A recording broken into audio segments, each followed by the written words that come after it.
जैन साहब, एक नई बात कहता हूं, आज से पहले नहीं कही कभी, आज ऐसे दृश्य देख रहा हूं इसलिए वो बात मेरे जहन में आ गई। अशोक जी आप भी सुनना, और विवेक जी आप भी, रत्नाकर जी आप भी। लालू प्रसाद यादव मुख्यमंत्री थे, चारा घोटाले में वारंट हुआ गिरफ्तारी का कि भाई गिरफ्तार किए जाएंगे लालू। ये ठीक है, उनने राबड़ी देवी को मुख्यमंत्री बना दिया, लेकिन उन्होंने बिहार पुलिस को सीबीआई के विरुद्ध गोली चलाने के लिए तो खड़ा नहीं किया ना। पटना में दंगा तो नहीं कराया ना। कॉपी किताब फाइलें लेके भागे तो नहीं लालू। आप उनसे भी गए गुजरे हो गए हो भाई। अब लालू यादव अच्छे लग रहे हैं मुझे उस संदर्भ में। दिल्ली में भी संकट था कि लालू की गिरफ्तारी कैसे होगी, पूरे बिहार में बवाल करा देंगे लालू, लेकिन लालू यादव ने ऐसा तो नहीं किया ना। शांति से जेल तो गए। कल्पना करिए ममता बनर्जी को किसी केस में गिरफ्तारी की स्थिति बन जाए तो बंगाल में क्या परिस्थिति बनेगी। और राहुल जी दिल्ली से झंडा लेके पहुंच जाएंगे बंगाल तुरंत, रसगुल्ला। कहा जा रहा है कि अमेरिका सब कुछ तय कर रहा है। दो उदाहरण दूंगा और बात खत्म कर दूंगा। इस बात को बहुत समय से मैं सुन रहा था कि अमेरिका सब तय कर रहा है, तो मुझे लगा नहीं, थोड़ा इस पर बात रखनी चाहिए। आज रख ही देता हूं, अवसर है। अशोक भाई, महत्वपूर्ण बात है। नरसिंह राव की सरकार जब गई और वाजपेयी जी की सरकार जब आई, तो वाजपेयी जी से नरसिंह राव ने कहा, वो गुरुदेव कहते थे कि गुरुदेव हमने सब तैयारी कर ली थी न्यूक्लियर टेस्ट के लिए, लेकिन अंतिम समय में अमेरिका ने दबाव डालकर हमको पीछे कर दिया। हम में ये साहस नहीं था कि हम अमेरिका के दबाव के सामने खड़े हो पाए। अशोक जी गौर करिएगा, विवेक जी आप भी, ठीक। हम आपसे कहेंगे कि सबसे पहला काम यही करिएगा। और जिनके पास बुद्धि है वो उस मैं उस टेस्ट की प्रक्रिया के दौरान एक पत्रकार के नाते बहुत सक्रियता से जुड़ा रहा, नेता लोग कोई उतना सक्रियता से नहीं जुड़ा रहा।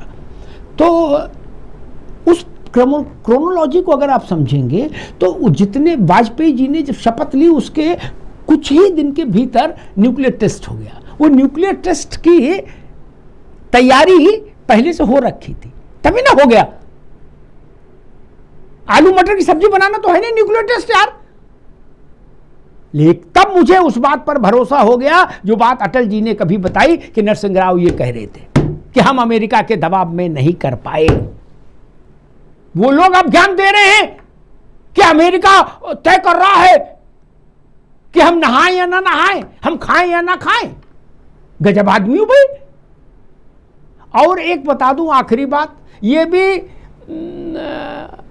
लौह स्तंभ जैसी बात है, इसकी काट नहीं कहीं दुनिया में। मैं कहना नहीं चाहता था, लेकिन अब आप लोग देश को विक्रय की वस्तु घोषित कर देंगे राहुल गांधी, तो हमें आना पड़ेगा बीच में। कौन माई का लाल है जो भारत को बेच देगा, और कौन माई का लाल इस धरती पर पैदा हुआ जो भारत को खरीद लेगा?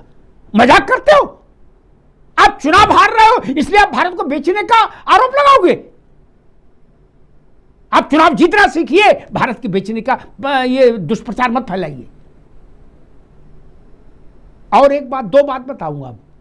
नरसिंह राव ने एक बहस में कहा था लोकसभा में, मैं मौजूद था मीडिया गैलरी में। नरसिंह राव ने कहा कि कौन, मैं उन्हीं के शब्द दोहरा रहा हूं, कि कौन माई का लाल है जो भारत को बेच सकता है और कौन माई का लाल है जो भारत को खरीदने की हैसियत रखता है। ये बात राहुल गांधी को बतानी चाहिए, विवेक जी को। बच्चों वाली बात करते हो। और राहुल गांधी की दादी श्रीमती इंदिरा गांधी लिखत पढ़त में, विवेक जी गंभीर बात सुन लीजिए, जीवन में काम आएगी।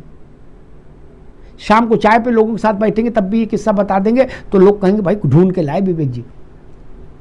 इंदिरा गांधी ने चिट्ठी लिखी निक्सन को, मैं इंदिरा जी की छवि को, 71 वाली छवि को डेंट नहीं करना चाहता था, लेकिन आप लोग परिस्थिति वैसी पैदा कर देते हैं। चिट्ठी लिखी हिज एक्सीलेंसी करके, और उस चिट्ठी मालूम अंग्रेजी में क्या लिखा कि उसका भारत की लोक मन के हिसाब से अनुवाद ये है, भावार्थ, कि आपको हमारी कसम प्लीज पाकिस्तान को रोको, पाकिस्तान को रोको, अपने प्रभाव का इस्तेमाल करो, आपको हमारी कसम पाकिस्तान को रोको। वो चिट्ठी मौजूद है इतिहास, आप विवेक जी अपने इतिहास मौजूद है क्या?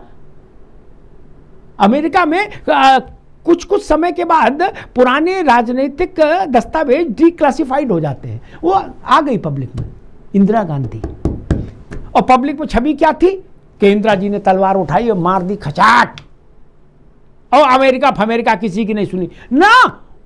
अमेरिका की चिरौरी करती हुई चिट्ठी इंदिरा जी के दस्तखत की मौजूद है। राहुल गांधी बता रहे हैं कि मेरे बब्बर शेर, और इंदिरा जी की उस चिट्ठी का क्या होगा? उसका ट्रांसलेशन जयराम रमेश करेंगे कि खेड़ा करेंगे? कौन करेगा? देश को बताओ ना कि क्या लिखा था चिट्ठी में इंदिरा जी ने।